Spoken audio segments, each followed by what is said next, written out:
again, everybody, and welcome back to After Poured. I am your host, Jason Cercone, and we are taking an up-close and personal look at Episode 6 of Poured in PA, the series. If you haven't done so already, jump over to the Poured in PA YouTube channel, and you can access Episode 6, all about adapting. And much like you're seeing now with the show that we're recording, many folks have gotten comfortable out of necessity with talking to a small little circle on their computer. And that's just the world we're living in, with the COVID pandemic continuing to see spikes and unfortunately causing a lot of ruckus in the world that we live in. And episode 6 was all about that. So to talk about episode 6 and break it down, I am once again joined by Nate Kresge and Sarah Bozich, two of the brain trust behind the Poured in PA series and Poured in PA documentary. What's going on, guys? How are you? Good. I'm That's great. the kindest I think we've been referred to yet, Sarah. Yeah. What, brain trust? Yeah. I try to do my part to talk you guys up. Well, before we talk about episode 6, I wanted to ask you guys, and for our viewers that may not remember, this series was scheduled to release on Amazon Prime, but due to the COVID pandemic, that was put on hold. Shut up, Siri. Whatever I said there triggered Siri. Give us an update on where that stands, because again, all the first 6 episodes as we sit and speak today are all live on YouTube, but we're hoping to see them on Amazon Prime soon. So give us an update on where things stand. Well, I don't have much new to report as of when we're recording this. We are currently processing. We have the 6 episodes to Amazon. They are in their quality control.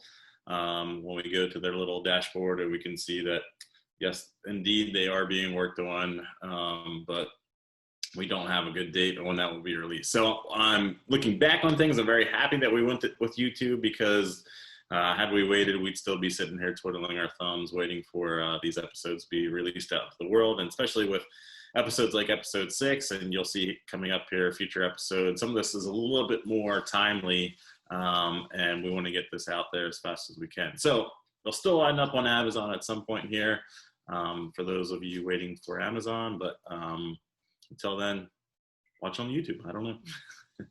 Episodes 1 through 6 all on YouTube for you guys to access as you sit and watch After Poured today. Hopefully you've already watched episode 6, all about adapting. And let's get into the episode a little bit. So obviously this wasn't something that you guys had planned. This was something that seems like I mean, not saying that it came together quickly as in that you threw it together, but we could tell that, again, with everything we've been doing to communicate via the computer and the technology at our disposal, it allowed you guys to really dive into what everybody's been experiencing and touch base with some folks to see how they've been pivoting and adapting throughout the pandemic. So give us some insight about the production of this episode, and was there any trouble putting it all together? Well, I mean, in some aspects, it was easier for us because we didn't have to actually travel to these places, of course, and could kind of dial up whomever we wanted. But we also shifted our style here, obviously, in some drastic ways with, I think we pride ourselves on a pretty high production value on our stuff. And then we've been using Skype for these. So, of course, that right away limits what we can do. And then finding the stories. So we found, tried to find interesting stories that weren't just, oh, hey, we have curbside pickup, and just seeing some of these really cool ways that these breweries are adapting. And, you'll see this theme kind of sprinkled out through the next few episodes here, because, I did a couple of these, but Sarah's really been busting her butt doing a bunch of these here. So we have a lot more that have been recorded, but just it's a lot to put these together. So we'll get them out as soon as we can. How have those productions been going, Sarah?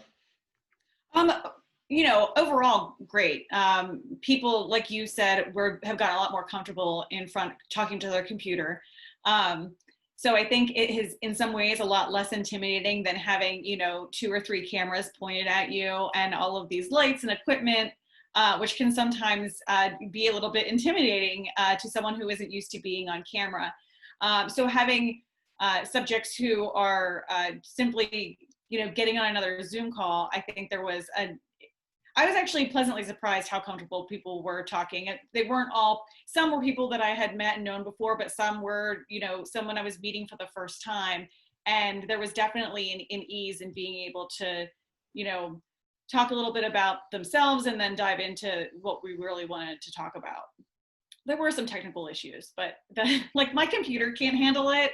And the absolute first one we did, I was in the middle of this great interview and my computer just completely shut off. Totally shut off. And I quickly got back on, and this is someone I had not met before.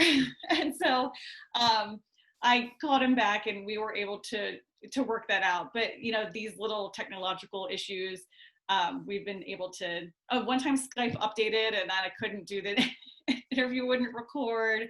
So we had to reschedule that one. But that's just, silly little behind the scenes stuff. But ultimately, it went quite smoothly. I'll throw out there for anybody that is using Zoom to record podcasts or videos like we're doing today. I learned the hard way that if you're recording and you stop and then you try to hit record again to pick something else up on the same call, you'll lose everything. And so I had a full podcast recorded. We stopped recording. We started talking about something else and felt, hey, this would be good to have recorded as well. Hit record again. And when it converts the file, it failed. And that's painful. And we lost everything now. And that, I guess that's probably not as bad as the story. And I'd like you can reshare this story from the documentary filming when you guys were at Yuengling and Nate talked about this. Yeah, we had this great interview with Dick Yuengling for the film. So if you haven't seen the film, definitely check that out. I'll tell you what. Here's the other thing about doing these. My dogs found every squeaky toy. I even go around the house and try to hide the squeaky toys. And this is a 100% success rate with these dogs and Zoom calls. They have found a squeaky toy every single time. So, anyway. I do a lot of to my husband, I'm recording. So, yeah, we were up, shot at Yuengling with Dick Yuengling, and had such a great interview.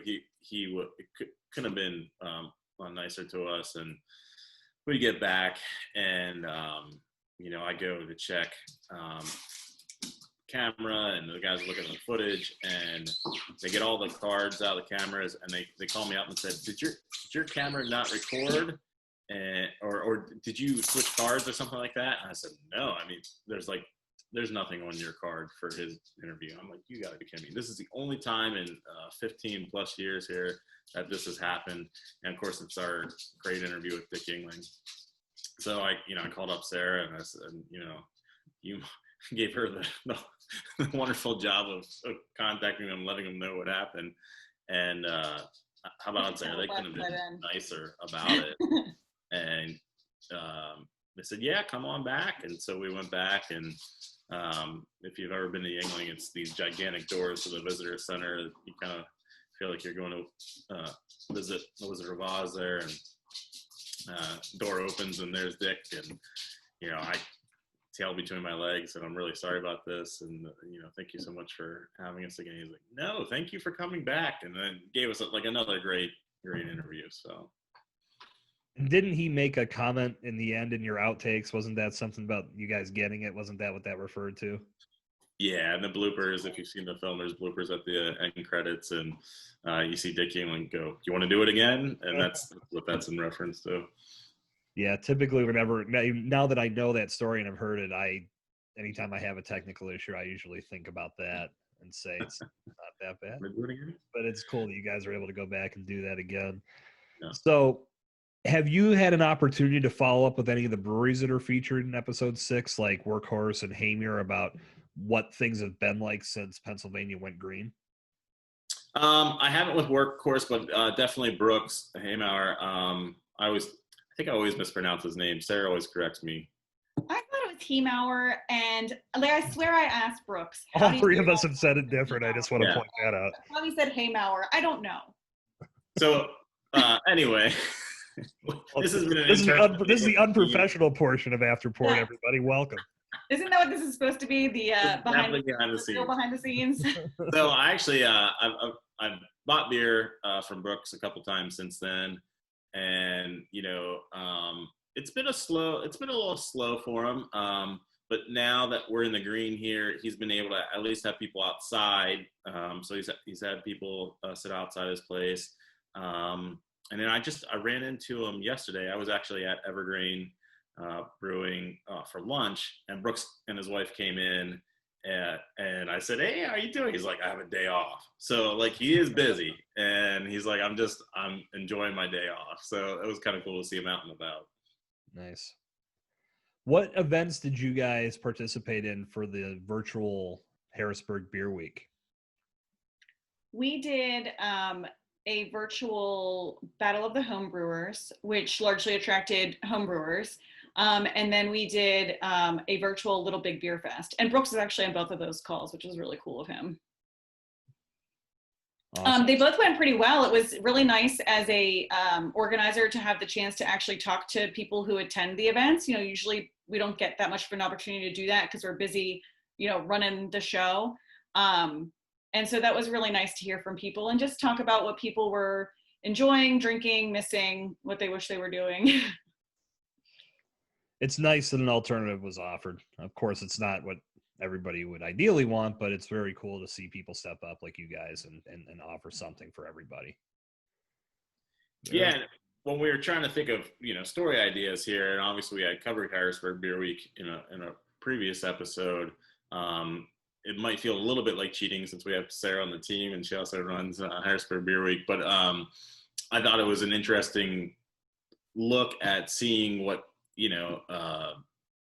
people are having to do with festivals. And there's a lot of planning that goes into these things. And then to just have to abandon it is something that people can't even fathom. And I remember when Sarah was first telling me that, I said, "You guys are going to have a Harrisburg Beer Week?" She's like, "Well, maybe not." I'm like, "You got to be kidding me. Like, of course you're going to have Harrisburg Beer Week." And she's like, "Well, we're looking at, alternative things." And I'm like, it'll be fine. And we decided, we realized that we needed to cancel. And it was actually after that, within maybe a day or two, that we decided to, a few days anyway, once we made the announcement, that other people had suggested doing these virtual events. We had, things were just starting to really happen then. I think people were unsure how to do these virtual things and what it would, really become. But it seemed like our supporters, our audience wanted that.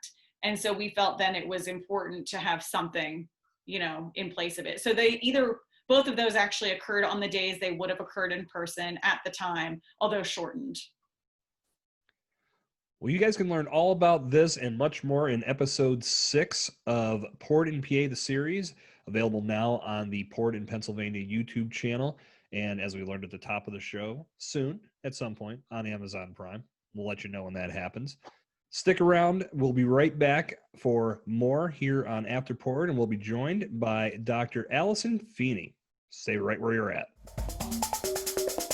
Philadelphia, Pittsburgh, Lancaster County, York County, Washington County, Hershey, Elizabethtown, Carlisle, Harrisburg. Like, bruh, let me explain the concept of beer festival. We're always creative in the beer and the products that we make, but we can be creative in business too. We don't just have to be creative in beer. Collaboration is so fun and it's so exciting. Most beautiful things come out of collaboration. It's the camaraderie that you see with our breweries. They do not compete against each other. They compete together. Everything about the podcast is about collaboration. It's about, you doing something good. I have a platform. We talk about what you do because I rocks with it. There are just some occasions that call for a beer, and that can't be replaced. Welcome back to After Poured. This is your host, Jason Cercone, and we are live talking about episode 6, all about adapting to all of the crazy things going on in our world today.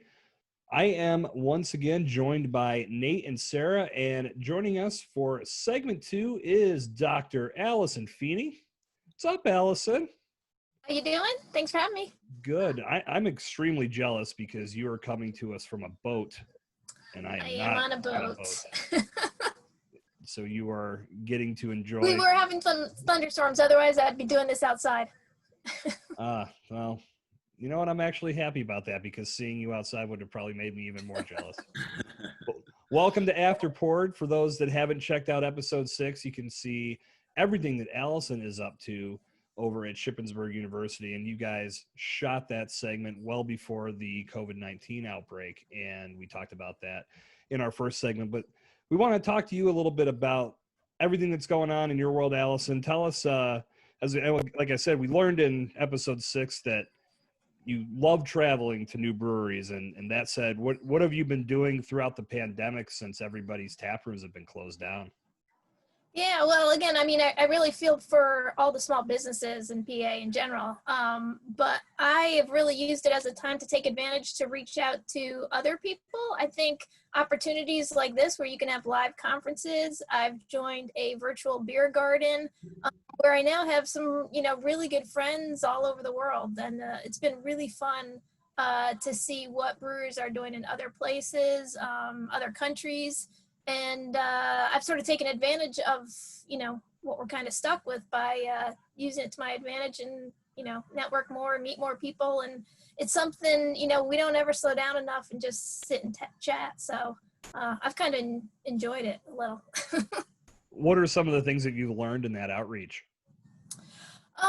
Well, some of the things, there are similarities across the board, just the general struggles of a brewery. Certainly, the passion that people have for, whether it be the customers, several of these groups are not necessarily actual brewers, but they are people related to the industry. So again, a lot of people like yourself who have, either journals, magazines, blogging, who are really kind of promoting and reaching out, connecting the public with the breweries. And it's been really fun. How have things changed at Shippensburg University as a whole with everything that's been going on? Yeah, well, there's a couple things. One, right before this occurred, the state kind of put together a plan where they want to try to consolidate some programs across the whole PASHE school system. And I think brewing is a great opportunity for that. So, if there is somebody who might specialize in chemistry, let's say at IUP, and then, I might do actually a brewing class at Shippensburg, you could have somebody else at Westchester.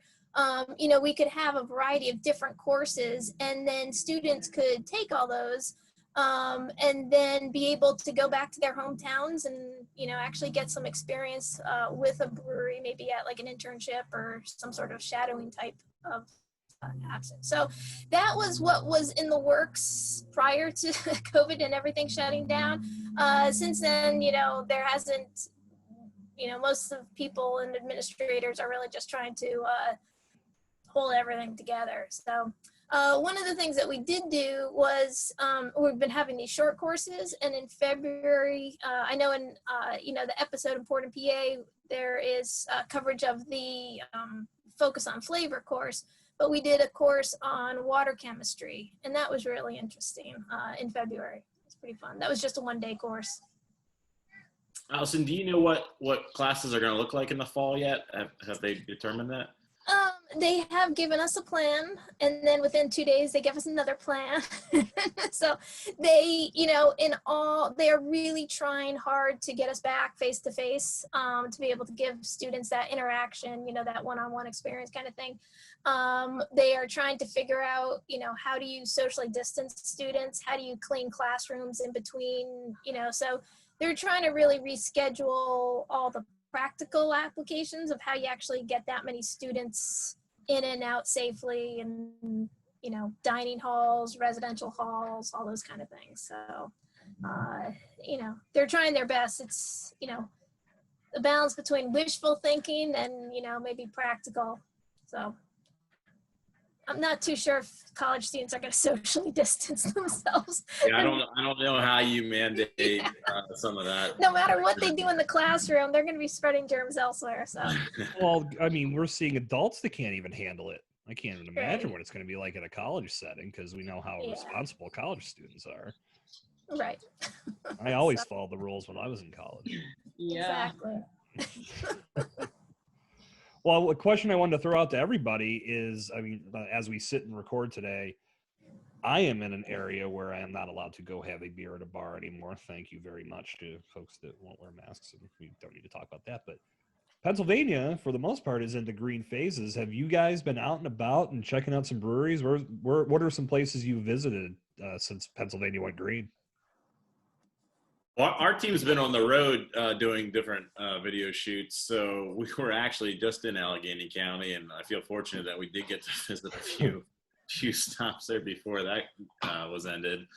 You can look for a future segment on Leading Cast coming up, and we stopped by East End, and we didn't record anything, but we were at Lincoln Avenue. So check out some new spaces to us and had a really great time. And the shame to me is that all those places were really following guidelines and trying to be good about things, and wasn't any issues at those establishments, but I'm sure most of the breweries aren't the problem here. No, I was at 11th hour here in Pittsburgh 2 days before the announcement came that they were going to be shutting down on-site consumption, and they were doing everything by the book. And then we went to a bar called the Beer Hive, which was also doing everything. And they're ironically right up the street from one of the bars that had a picture circulating that we think may have caused some of the issues. So yeah, some folks have really been taking these guidelines to heart and doing things right, and others have not. So anyway, how about you, Sarah? Where have you been? I love the fact. Oh, I haven't been anywhere. Sorry. I'm still taking I have a toddler, so like my opportunities to like get out on weekends are non-existent regardless. I'm still taking advantage of beer delivery where I can get it, and even curbside pickup. It seems like most of the breweries around here are following the rules, but we've definitely been seeing some things crop up lately on social media about those that are not. So that's disappointing.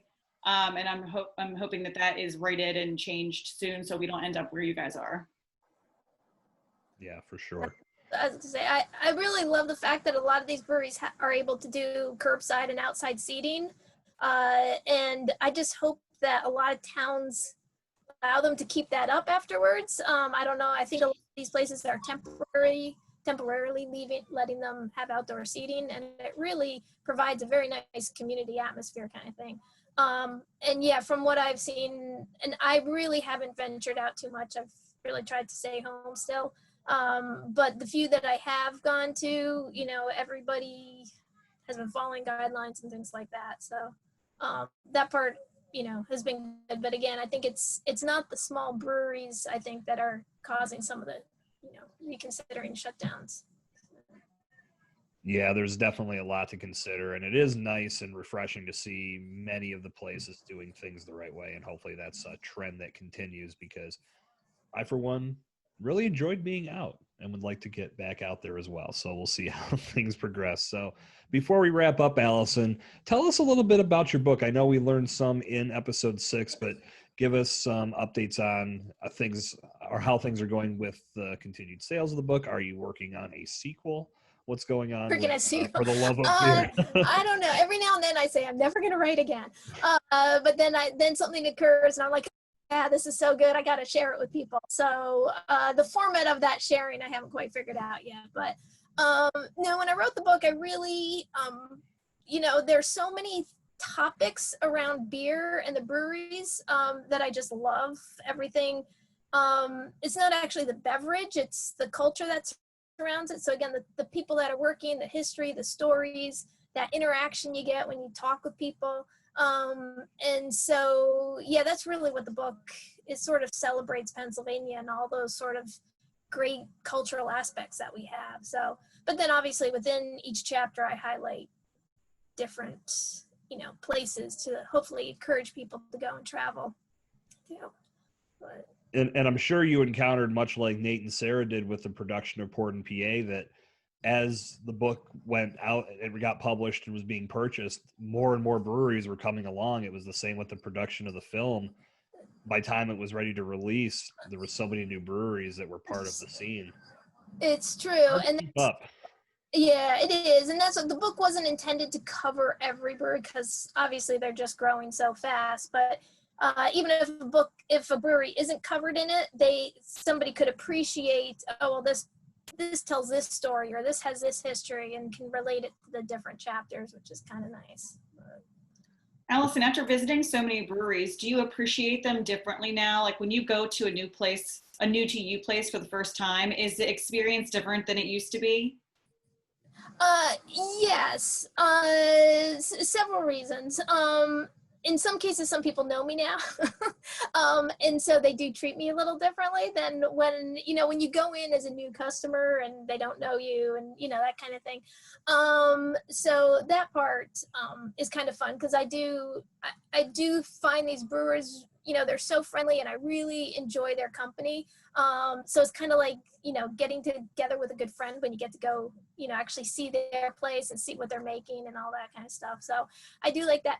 I have really tried to expand out of Pennsylvania, really getting more at that cultural history that we have. Like, where do we get porters? Where do we get lagers? I was actually supposed to be traveling around Europe this summer. Unfortunately, I'm not, but so I'm really trying to get back to that, but then also highlight, see what breweries in the US and Pennsylvania are really good at doing that style. And so that if somebody really, doesn't have the opportunity to go have a Belgian, blonde, they might know, well, I can at least travel to this place and get one. So that's kind of one of my newer quests, is to really try to seek out some of those really influential styles, and where you can find them for people to kind of get a good appreciation of that. Very good. So, For the Love of Beer, Pennsylvania Breweries is the book. Where can we pick that book up, Alison? They do sell it at Trogs if people are trying to get it with their hands on. And I believe the bookstore in Harrisburg has it too. But usually Amazon is a pretty safe place. Get an e-copy or, hardcover. So. Excellent. So you guys have some homework. Pick up Dr. Alison Feeney's book and learn more about all of the great breweries in Pennsylvania, and as well as an extensive amount of beer knowledge. Alison, thank you so much for joining us here on After Poured. Thanks for having me. If I can put one more thing in. Absolutely. Shippensburg University, similar to the beer classes that we've been having, which range from people who just want to learn how to homebrew to courses that are designed more for like the front staff and managers, to the actual brewers. We actually are starting a program for small farmers who might be interested in hop growing, to learn from both hop farmers and brewers kind of the potential and risks involved, and sort of make some of those social connections before they invest a lot of money and start growing a crop they think is going to bring in a lot of money for them. So that, again, should have started like in March, but it's kind of been postponed at the state level. So through the it's PCDE, Professional Continuing Distance Education at Shippensburg University. We have a page called Brewing Science, and it'll be offered under there if anybody's interested. I will put a link to that in the notes so Awesome. People can access it very easily. Thank you. You're welcome. Well, again, Alison, thank you for joining us, as well as Nate and Sarah. Thank you for Cheers, guys. coming on After Poured, and we will see everybody back on another episode of After Poured next week. Take care. Cheers, guys.